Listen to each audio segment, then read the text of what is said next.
मान सरोवर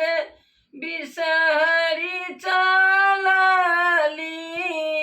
नहाई बिसहरी चलली नहाई राम से हो देखी पवनई तिन सुहबेरा लीलो भाई राम से हो देखी पवनई तिन सुहबेरा लीलो भाई जल के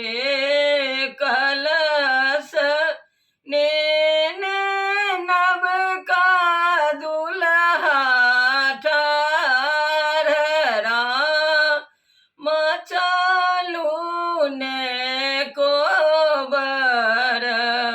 घर बिसहरी माई राम चलू ने को बर घर बिसहरी माई हम तोरब चंपा फूल नेबार राम बिसहरी के पूजब गौरी के साथ राम बिसहरी के पूजब गौरी के साथ भनहि विद्या